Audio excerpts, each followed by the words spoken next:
بسم اللہ الرحمن الرحیم۔ طوفان گزر جانے کے بعد جب کشتی جودی پہاڑ پر رکی تو اس میں سے 80 افراد اترے۔ اس بارے میں حضرت عبداللہ بن عباس رضی اللہ تعالیٰ عنہ سے روایت ہے کہ طوفان نوح گزرنے کے بعد 80 افراد کشتی سے اترے۔ انہوں نے اور ان کی اولاد نے زمین کو نئے سرے سے آباد کیا۔ وہی لوگ طوفان گزرنے کے بعد اس دنیا کے باشندے تھے۔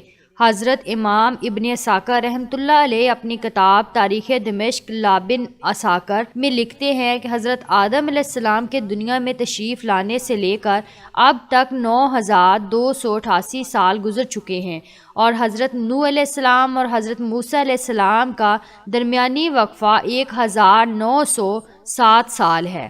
حضرت آدم علیہ السلام اور حضرت نوح علیہ السلام کے درمیان 1142 سال کا فرق ہے، یعنی حضرت آدم علیہ السلام کی وفات کے تقریباً 1420 سال بعد طوفان نوح کا عذاب دنیا پر واقع ہوا۔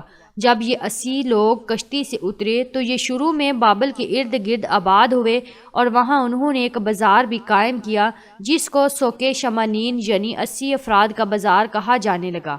شروع میں یہ مختلف زبانیں بولتے تھے، پھر اللہ پاک نے ان پر کرم کیا اور ان کو نئی زبان عربی سے متعارف کروا دیا۔ حضرت نوح علیہ السلام کی اولاد کے بارے میں 2 روایات پائی جاتی ہیں۔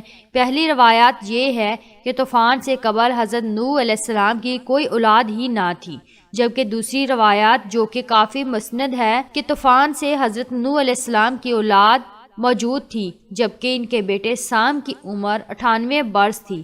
یہ یاد رہے کہ طوفان نوح میں تمام انسانیت کو اللہ پاک نے ہلاک کر دیا سوائے ان 80 لوگوں کے جو کہ حضرت نوح علیہ السلام پر ایمان لائے اور کشتی میں سوار ہوئے۔ آج یہ ساری دنیا نسل نوح علیہ السلام ہی مانی جاتی ہے۔ اللہ پاک قرآن پاک میں فرماتا ہے، اور ہم نے اس کو اور اس کی اولاد کو باقی رکھا۔ حضرت ابن عباس رضی اللہ تعالیٰ عنہ سے روایت ہے کہ حضرت نوح کے 4 بیٹے پیدا ہوئے، سام، حام، یافس اور کنان۔ حضرت سام کی اولاد سفید اور گندمی رنگ کی پیدا ہوئی۔ حضرت حام کی اولاد کالی پیدا ہوئی۔ تیسرے بیٹے حضرت یافس کی اولاد سرخی مائل پیدا ہوئی، اور چوتھا بیٹا کنان تھا جو کہ طوفان نوح میں ہی غرق ہوا تھا۔ حضرت ابو قتادہ سے روایت ہے کہ تمام انسان حضرت نوح علیہ السلام ہی کی اولاد ہیں۔ چنانچہ یہ 80 افراد کی اولاد بڑھتے بڑھتے 1 لاکھ تک پہنچ گئی، اور انہوں نے بابل کو اپنا مسکن بنا لیا۔ جب جگہ تنگ پڑنے لگی تو یہ لوگ دوسرے علاقوں کی طرف بھی ہجرت کرنے لگ گئے۔ حضرت نوح علیہ السلام کے 3 بیٹوں کا ذکر جو ہم پہلے بھی کر چکے ہیں، آپ کو بتاتے چلیں کہ سام کو ایشیا، حام کو افریقہ اور یافس کو یورپ کا جد امجد کہا جاتا ہے۔ اس بات کو تاریخ کی تقریباً تمام کتب میں بیان کیا گیا ہے، یہاں تک کہ مغربی تاریخ دان بھی اس کو مانتے ہیں کہ اس وقت جو ہم دنیا میں موجود اقوام ہیں سب کی سب حضرت نوح علیہ السلام کے انہی 3 بیٹوں کی اولاد میں سے ہیں۔ حضرت نوح علیہ السلام کے 3 بیٹوں میں سے حضرت سام کو یہ اعزاز حاصل ہے کہ طوفان کے بعد آنے والے تمام انبیاء انہی کی نسل سے تھے۔ سب سے پہلے حضرت نوح علیہ السلام کے بیٹے حضرت سام کی اولاد کا ذکر کرتے ہیں۔ حضرت سام کے بیٹوں کی تعداد تاریخ کی کتابوں میں متفقہ علیہ 11 بیان کی گئی ہے، جن کے نام ایلام، کہتان، اسور، عاد، کتبہ، ارفکس، نود، کیے، یود، ارشد اور ارام بیان ہوتے ہیں۔ ان میں سے ارام کے 4 بیٹے تھے جن کے نام اوس، جتر، ہول اور حس تھے۔ جتر کے بیٹے کا نام سمود تھا، یہی حضرت صالح علیہ السلام تھے اور آپ قوم عاد کے پیغمبر تھے۔ اوس کے 2 بیٹے تھے، ان میں سے ایک کا نام عاد اور دوسرے کا نام ابیل تھا۔ عاد سے ہی قوم عاد وجود میں آئی۔ ابیل کے بیٹے یثرب نے ایک بستی آباد کی تھی جو اس کے نام کی مناسبت سے یثرب مشہور ہوئی، لیکن جب نبی مکرم حضرت محمد صلی اللہ علیہ وسلم نے مکہ سے یثرب ہجرت کی تو اس کا نام مدینہ منورہ رکھ دیا گیا۔ سام کے بیٹوں میں سے ارام کے علاوہ صرف ارفکس کی اولاد کا تذکرہ تواریخ میں موجود ہے۔ ارفکس کے 2 بیٹے شالح اور کیمورس تھے۔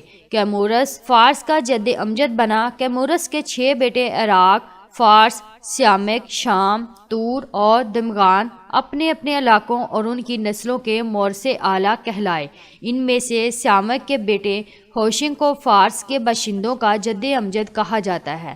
اسی طرح ارفکس کا اور جو دوسرا بیٹا تھا شالح، اس کا صرف ایک بیٹا تھا جس کا نام عابر تھا۔ تاریخ دانوں نے انہی آبر کو حضرت ہود علیہ السلام بھی لکھا ہے۔ جتر کے بیٹے سمود اور حضرت صالح علیہ السلام تھے۔ ان کے 2 بیٹے تھے، ایک کا نام فلیج تھا اور دوسرے کا نام یکتان تھا۔ فلیج حضرت ابراہیم علیہ السلام کے جد امجد ہیں، جبکہ یکتان کے 12 بیٹے تھے اور وہ سارے عرب میں آباد ہوئے اور انہی کی اولاد عرب ممالک میں پھیلی۔ یہ تھی حضرت نوح علیہ السلام کے پہلے بیٹے سام کی اولاد۔ اب حضرت نوح علیہ السلام کے دوسرے بیٹے حام کی اولاد کی تفصیل آپ کو بتاتے ہیں۔ حضرت حام کے 10 بیٹے تھے، ان کے نام اکوش، حبش، نام، بویا، فوت، افرنج، سندھ، کنان، ہرمز، مصر اور ہند تھے۔ ان میں سندھ کی اولاد نے سندھ، کنان کی اولاد نے کنان یعنی شام، مصر کی اولاد نے مصر، حبش کی اولاد نے حبشہ اور ہند کی اولاد نے ہند کو آباد کیا۔ اسی طرح سے مصر کو مصریوں کا جد امجد کہا جاتا ہے۔ اس کے بیٹوں کے نام بودمی، اناسی، لیامی، نفوسی، فتروسی، کسلوجیاور، کفتوری بیان کیے گئے ہیں۔ حام کا ایک بیٹا ہند جس کو ہندوستان کا جد امجد کہا جاتا ہے، اس کے 4 بیٹے تھے جس کے نام پورب، دکن، نہروال اور بنگ تھے۔ بنگ بنگالیوں کا اور پورب مشرقی ہندوستان کی دوسری قوموں کا جد امجد تھا، لیکن دکن اور اس کے 3 بیٹے دکن کی مختلف قوموں کے مورث اعلیٰ کہلائے۔ اب بات کرتے ہیں حضرت نوح علیہ السلام کے تیسرے بیٹے یافس کی۔ حضرت یافس کے 10 بیٹے تھے جن کے نام بالترتیب اردیس، ترک، ہمبر، چین، مادی، ماجوج، یادان، توبل، مسک اور تراس ہے۔ چینی عوام حضرت یافس کے بیٹے چین کی اولاد ہیں۔ ترک کی اولاد نے ترکستان کی ریاستیں آباد کی۔ مسلک اور توبل نے روس کو آباد کیا۔ ابھی بھی روس میں یہ 2 شہر موجود ہیں۔ دیکھیے میرے اللہ کی شان، کیسے حضرت آدم علیہ السلام سے انسانوں کی ابتدا کی اور پھر طوفان نوح میں ایک دفعہ انسانوں کو ختم کیا، اور کس طرح پھر دوبارہ طوفان نوح کے بعد کروڑوں انسانوں کو پیدا کر دیا۔ بے شک زمین و آسمان بلکہ اس پوری کائنات کا اللہ ہی خالق و مالک ہے۔ ہمارے لیے کتنی شرم کی بات ہے کہ ایک ہی جد امجد ہونے کے باوجود ہم ایک دوسرے کی جان کے دشمن بنے ہوئے ہیں۔ اللہ پاک ہم سب کو ہدایت اور بھائی چارہ عطا فرمائے، آمین۔ اللہ پاک سے دعا ہے کہ ہم سب کو نیک عمل کرنے کی توفیق عطا فرمائے۔ پڑھنے اور لکھنے میں کوئی غلطی ہو گئی ہو تو اللہ پاک سے دعا ہے کہ وہ ہمیں معاف فرما دے، آمین ثم آمین۔